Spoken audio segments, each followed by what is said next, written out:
मुक्तिनाथ अगर जाना है तो जाहिर सी बात है कि लोगों को पहले पोखरा आना पड़ेगा, 1 दिन 2 दिन यहाँ बिताना होगा, देन मुक्तिनाथ जाएंगे, फिर वापस आएंगे, फिर यहाँ रुकेंगे।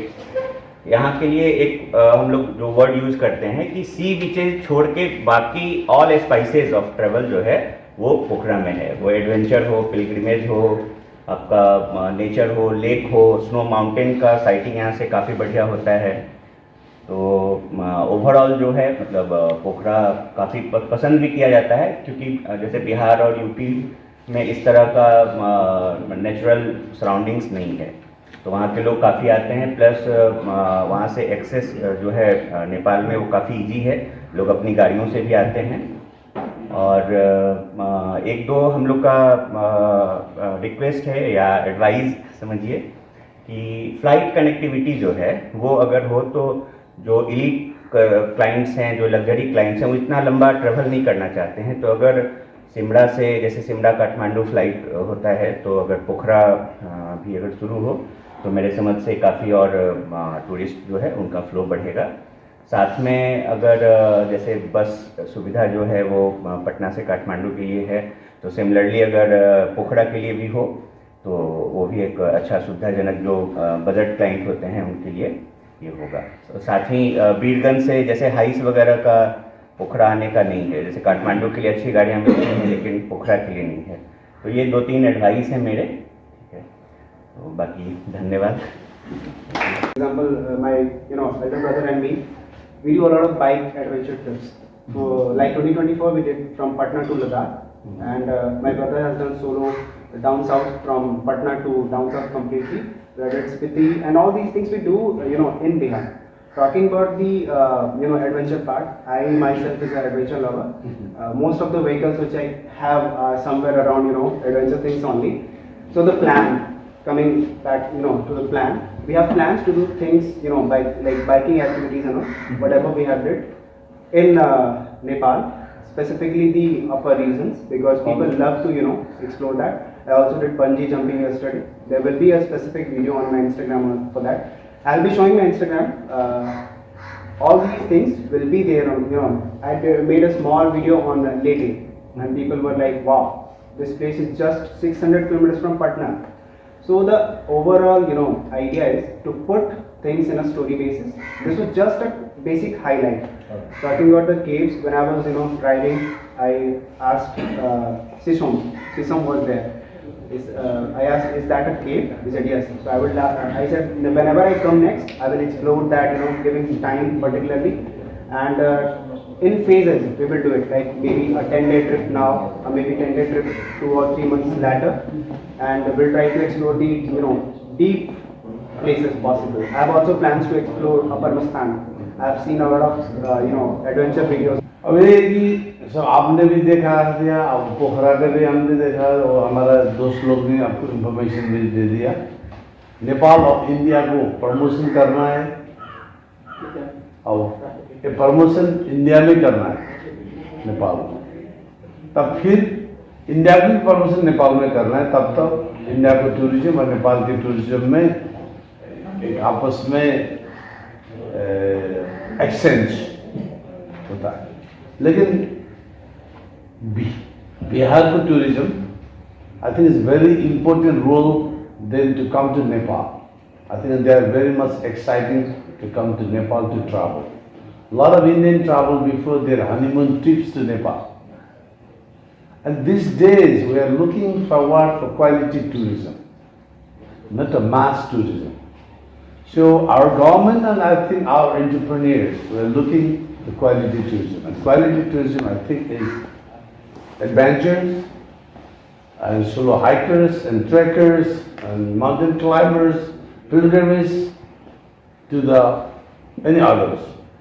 But we want them to come slowly, because we have up to Bihar Chittor National Park.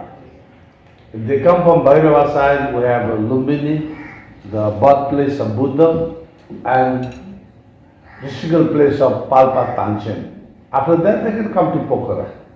After Pokhara, I think before they go to Muktinath, Tatopani or any other places, they feel comfortable, they have to stay for a night to acclimatize the high altitude sickness. Yeah. So that we didn't get. Nepal is a place for natural adventure and culture. So we have seen the video from mostly like highway, but there's lots of things you can see. Pokhara is gateway of 3 world highest mountain. There's lots of trekking and other adventure things you can do also. Even up to below the Gasa, that's also world highest course. So we should focus on this type of things, and this course is world highest course. And from Marfa you can go to 7 world highest mountain, the Doliviri. People can walk throughout to base camp also. And also from Muktinath, in 5 hours you can reach on top also. I think in Patna there's also lots of people who like to, they are adventure seeker, no? So maybe if you open the option for them. For example, we have seen the Muktinath temples and territory was for religious purpose, but there is lots of young guys. They want to do the driving, motorbikes, hiking, and other things. So if you combine this video with Muktinath to old highest pass, which is like 5,460 meters, which is not everyone can do it. So these kind of things you can combine together. And also even Muktinath territory, there's a flame, which is like enlightenment of Muktinath also. Also a statue of different Buddhism statue. There's lots of Chotan and Gumbas around there. So maybe if you try to keep them for 2 nights, there's lots of things you can do. Also there's one really nice boutique village called Nubra, which is like 3-hour drive from there. Which is really beautiful place. So these types of things you have to combine together. Even Zhuang is ancient caves. Like in the 17th, 16th century, people used to live there. So these types of things they have there. So you should only not focus only the few things, only snow cave mountains, but there's so many things you can do.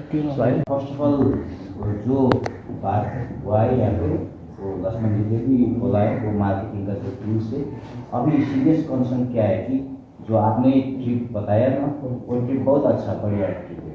वो जो अच्छा वाला agency होता है वैसे rush trip नहीं रहता है, लेकिन यहाँ पे क्या है कि अभी एक वो प्लेट वाला जो गाड़ी रोकने का बात आया है, उसका क्या होता है कि नेपाल में रेड प्लेट वो प्राइवेट प्लेट होता है।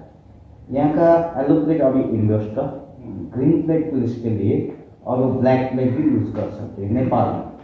वो इंडिया का भी वो येलो प्लेट आता है, जो बहुत बड़ा गाड़ी है उसको नहीं ले जाना का, वो पार्किंग करके छोटा वाला गाड़ी ले जाने के लिए का है। और दूसरी बात क्या हुआ कि बॉर्डर सिटी से वो इंडिया साइड में नेपाली लोग भी गाड़ी करते हैं प्राइवेट नंबर प्लेट का। इंडिया का प्राइवेट वो भी वैसा काम तो नहीं कर सकते। नेपाल में वैसा बहुत लोग वो गाड़ी किन के वो ट्रिप करते हैं। जो वैसा वो ड्राइवर लोग है जो सेल्फ ड्राइव करता है वो लोग ज़्यादातर ऐसा ट्रिप करता है पर किलोमीटर के हिसाब से। संभ्रम पुनः नमस्ते। मैं होटल एसोसिएशन पोखरा नेपाल का प्रेसिडेंट हूँ, लक्ष्मण सुवेदी। आप लोग ने जो 4-5 दिन के मेहनत से वीडियो बनाया, आपको शुक्रिया अदा। हम लोग भी आपको बिहार में जो बॉर्डर सिटी है जहाँ से हम एक दिन में नेपाल आ सकता है, वो बॉर्डर सिटी में जाके गर्मी से बेहाल चलो नेपाल प्रोग्राम लेके बहुत साल से हम लोग उधर जाता है। ऐसे ही प्रोग्राम करता है उधर का जो बिजनेस जो होटलियर है, मीडिया कर्मी है, उन लोग के साथ ऐसे B2B करता है। जो आप लोग बिहार टूरिज्म एसोसिएशन से आए हैं, आपका उद्देश्य 2 होगा मेरे ख्याल से। एक तो आप ये सेल कर सकता है Nepal as a travel agency, और दूसरा नेपाल का प्रबंधन भी कर रहा है। इसके लिए पुनः धन्यवाद देना चाहता हूँ। अभी क्या हो रहा है नेपाल में, जो इंडिया से जो ट्रैवल एजेंसी है उन लोग नेपाल को सेल करता है, वो मुक्तिनाथ तक लेके जाता है, लेकिन एक दिन में पटना से लेके आता है, नॉन स्टॉप मुक्तिनाथ तक लेके जाता है। बहुत लोग, मेरा ट्रैकिंग कंपनी भी है, मैं रोज ट्रैकिंग बुक करता हूँ। जो इंडियन लोग का जो उधर मुक्तिनाथ जाता है उन लोग का 150 आदमी आए हैं, लेकिन 1-2 आदमी उधर मर के जाता है। कारण क्या है, उसका जो हाई ऑल्टीट्यूड है, एक ही दिन में उधर लेके जाना नहीं चाहिए, ले जाता है। इसलिए एक दिन पोखरा में जैसे भी रुकना चाहिए। हमारा फायदा के लिए नहीं है, उन लोग का हेल्थ के लिए भी ये जरूरत है। इसलिए आप ये बताइए, जो लुम्बिनी आता है लोग एक 1.5 घंटा में उन लोग अंदर जाता है, देख के फिर वापस इंडिया ही चला जाता है। ऐसे टूरिस्ट का नेपाल में कोई काम नहीं है। उन लोग भी खर्च करना चाहिए, वहाँ भी स्टे करना चाहिए, देखना चाहिए। आप लोग जब सेल करता है नेपाल का 4-5 दिन का, कम से कम 4-5 दिन का, एक दिन लुम्बिनी, चितवन, काठमाडौँ, पोखरा, मुक्तिनाथ, ऐसे करके करने से आप लोग को भी फायदा होता है और उन लोग का भी जान बच जाता है। अब आप लोग जो लेंथ ऑफ स्टे, पोखरा में बहुत जगह है, जैसे आपने ट्रैकिंग का लेके आए हैं वैसे पोखरा में 5 दिन तक आप लोग आराम से घूमने के लिए पोखरा में जगह है। लेकिन हम क्या करते हैं, 1-2 घंटा में 1-2 जगह घुमा के फिर वापस ले जाता है। जो ट्रैवल वाला होता है कम पैसा में बुकिंग करता है, अब 1-2 जगह दिखा देता है, इतना ये बोल के गेस्ट को वापस ले जाता है। इसलिए क्या करना चाहिए, जितना जगह पोखरा में आप लोग बुकिंग करने से पहले पोखरा का ये जगह घुमा देंगे, कॉस्ट इतना है, आपका कॉस्ट लीजिए ना, लेकिन गेस्ट को पूरा घुमाना चाहिए। तो पहला दिन हम लोग पोखरा रुके, ठीक है। हम काफ़ी बार पोखरा आए हैं, साल में कम से कम 10 बार तो आते हैं, ठीक है। ग्रुप हम लोग का कॉर्पोरेट इवेंट का ज़्यादा काम है, तो ग्रुप लेके आते हैं। मुक्तिनाथ पहले भी गए हैं, इस बार भी गए। तो हम लोग का जो एक्सपीरियंस रहा, पहला दिन हम पोखरा रुके, दूसरा दिन हम लोग मार्फा में स्टे किए, तीसरा दिन मुक्तिनाथ रुके, then 4th day again Pokhara and 5th day today again Pokhara. तो हम लोग का जो गेस्ट को जो सजेशन रहता है, ट्रैवल एडवाइस, वो इसी तरीके से रहता है। क्योंकि देखिए टूरिज्म जो है ना वो हेक्टिक करने के लिए नहीं है। आप ऑफिस के लिए नहीं जा रहे हैं कि 9 बजे हमको ऑफिस पहुंचना है, 6 बजे घर भागना है। रिलैक्स के लिए आदमी आता है, साल भर काम करता है, 10 दिन का छुट्टी निकाल के आता है। तो गेस्ट को हम लोग इस तरीके से सजेस्ट करते हैं कि वो हेक्टिक नहीं करें, और अलग अलग जगह का अलग अलग कल्चर है, अलग अलग, जैसे लोकल खाना को भी हम लोग प्रमोट करते हैं कि भाई वहाँ जाइए तो वहाँ का लोकल आप टेस्ट कीजिए। उसके बाद अब ये भी नहीं है कि गए और किसी चीज़ को, मतलब होता है ना कि गए ये जगह गए, फोटो खींचे आगे बढ़ गए, तो उससे क्या ही पता चलेगा, ठीक है। तो उसके, और हम लोग का जो कैटलॉग है या वेबसाइट, अगर मेरा वेबसाइट या कैटलॉग देखेंगे तो उसमें कंप्लीट मतलब पोखरा में अगर 15-20 पॉइंट है तो उसका कंप्लीट डिटेल है, ताकि लोग अट्रैक्ट हों, उस चीज़ को देखें, उस चीज़ के